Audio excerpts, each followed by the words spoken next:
Get ready to join the hype train. Yep, we've got a stunning American beer. This is from the Veil Brewing and it is called a Dirty Dirty Miata Miata. Who knows what that means, but it's an IPA. So keep watching to find out if it's any good.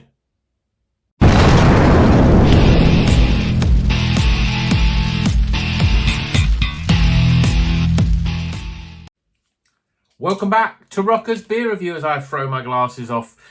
Throw caution to the wind because we're going to the USA, stateside, for a beer from a company called The Veil, which I've seen have been one of the top American breweries, craft beer breweries that there are. And this is a Dirty Dirty Miata Miata. As I said in the intro, I have no idea what that means. And to be honest, I don't really care. I just want to know if the beer inside is pretty good. Well, it's a double dry hopped IPA. Did it say something else? A hazy double drop IPA at 6%. And yeah, it's from the Veil Brewery in Massachusetts in the USA. It's got, I'm going to put my glasses on again. I don't know why I took them off in the first place. It's hazily double dry hopped with Citra, Galaxy, Mosaic and Nelson Sauvin. So some really good hops in there. American beers are always seen as being good. This has got a 4.23 on Untapped, which is good. So let's crack it open, get it in the glass, see what it's all about. And I thought I'd get the posh glass out for this. And I have, if you'd seen my smoothie sour beer, I did wash the glass up straight away. So it is very clean and I got it clean. I mean, it was a right mess after that beer. Right, let's pour this out now, see what it's all about. Wow, I mean, it's very orangey. Almost pulling out a drink like juice. Yeah, that is a sort of beer that I've seen from a lot of these American breweries that look this colour, you know. It goes beyond sort of straw and it's, I mean, look at that in the light. That's beautiful. It's a beautiful looking beer. Orange, deep orange, opaque, golden orange. We've just got literally a half a finger sliver of head that won't really stick around. But it looks incredible in this glass. I mean, I'm glad I picked this glass. That looks like an incredible beer. Let's see what the aroma's like. Oh, it smells really good. Sort of a candied orange, peach, mango, passion fruit. Oh, it smells really, it's got that. It really does smell like fresh juices, basically. It smells really good, really inviting. I'm not picking up much from the Nelson in it, so we'll see what it actually tastes like. Cheers, everyone.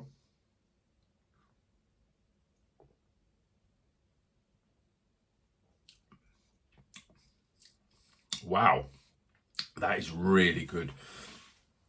Really hoppy. I'm trying to unpack the flavours.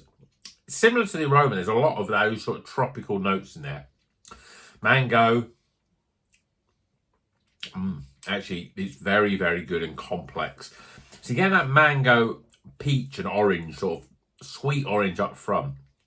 And as that sort of develops, it gives way to the sort of flavours that you expect from Nelson Sauvin. So you're getting a little bit of grape, you're getting a gooseberry, you're getting sharpness of grapefruit, some other sort of light citrus fruits like lemons and limes.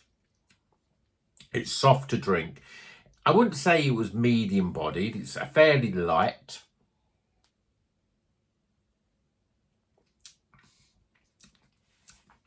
I suppose medium carbonation as well. I mean, it's not no carbonation. There's a little bit of zip in it, but it's actually gets those flavours moving around. Actually, as it's developing in the glass and getting a little bit more sweaty dankness coming into the beer, giving it even more flavour. I do probably think I got this one out and I left it about basically 10 minutes and I thought, no, I want to drink it now. So it's probably a bit too cold to get the full flavour, but I'm getting everything in there. You're getting orange, getting stone fruits, mango, apricots coming in, peach.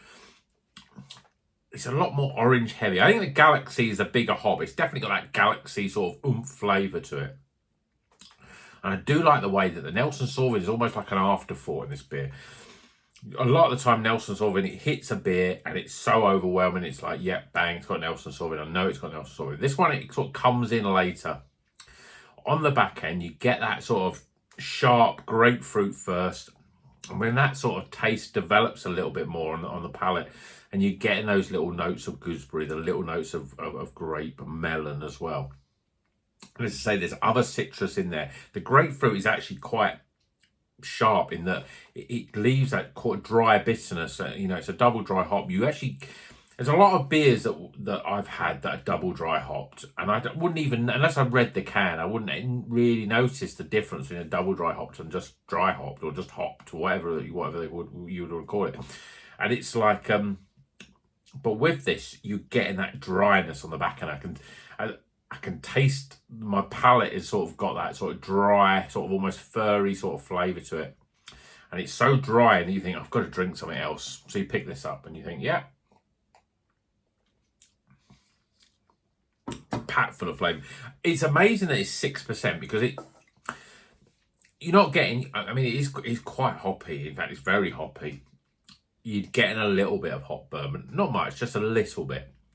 But you also get a little, and that always get confused with that and the warmth that you get from alcohol. But 6% is quite low. I mean, I've had some 6% beers that drink like 4.5% pale ales.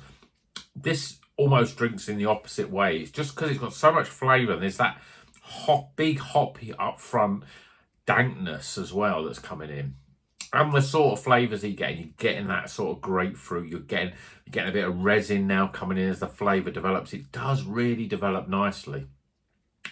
But it is very, very dry on the back end. I don't think I've had an IPA, certainly, you know, this is obviously an East Coast IPA that has that dry, almost dry to the point of bitterness on the back end, like this beer. Most of them are sort of like, you get the zest, you get a little bit of grapefruit sharpness, and then it's washed itself away. But with this, it reminds me more of that sort of feeling that and I've mentioned it before on the channel, you know, if you drink a German Pilsner, it does really dry out the throat. And this has got that, but the fruit flavours are big, they're dank. It drinks flavour-wise like a double IPA to me, but it's only 6%. I mean, you should have more of them. But yeah, this is obviously American beer. They're usually more expensive. Wasn't too bad. £6.50. A bit more expensive than the likes of your UK stuff. But I think it's worth it. I mean, this is a good beer. Lots going on. Is it better than the best Verdant beer? Is it better than the best Polly's beer or Beak or Asvez or Sure Shot or Track? Those UK beers where you might be paying £1 less than that. I don't know if it is. It's still good. In fact, it's great. There's something slightly different about it. You know it's a quality product.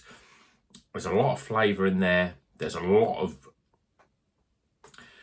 finesse with brewing, I would say, you know, so it's a good brewing. And as I say, I don't mind paying a little bit more. I won't pay 14 quid for a can because, you know, even if I'm super rich, I resent paying that because I still think you can get a beer that is almost as good, if not as good, from the UK. And I think a lot of the time, if you're in the UK and you're buying these sort of beers, they travel from the US, you don't know where they've been stored. With a UK beer, you could literally get it off it could be canned and in your hand within a couple of days.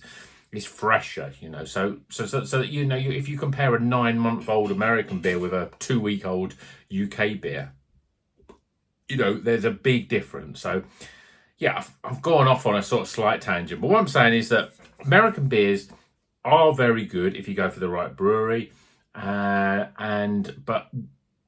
I don't think you have to pay 14 quid. Again, you know, £6.50 this was. I think it's very reasonable. So, yeah, it's worthwhile. The Veil have got good reputations. I wanted to try something from them. I don't think I've ever had a Veil beer before. I'd like to try Monkish is the one. You don't see them sort of imported over to the UK as much. But this is a good beer. And say, loads of flavour, complexity. It's got everything you want from a craft beer.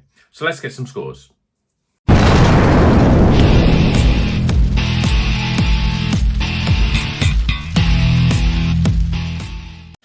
Okay, the scores are in for this dirty Miata Miata. One day I'll find out what it is. If you know what it means, let me know in the comments. This is from the Veil Brewery. It's a double dry hopped IPA, and it is double dry hopped. It's got that double dry hopness about it. That is what it says on the tin. You know, it's double dry hop. You can expect a dry finish, and you definitely get it with this beer. It's a good beer. There's lots of flavour. There's lots of complexity. There's lots of finesse. There's lots of experienced brewers making this beer. So let's get the scores, starting with aroma. Appearance. Flavour. Value for money. My overall experience. And we top those scores up and we get a total score of, yep, we've got into the highly recommended beer. We're seeing about quite a lot of highly recommended beers, but this is a good beer, yeah. I mean, it's worth the hype, this one, worth the US hype. I don't think this beer specifically has been hyped, but certainly US beer is. But it's worth trying it. If you want to sort of occasionally have a US beer and pay a little bit more, then, you know, go for the good breweries.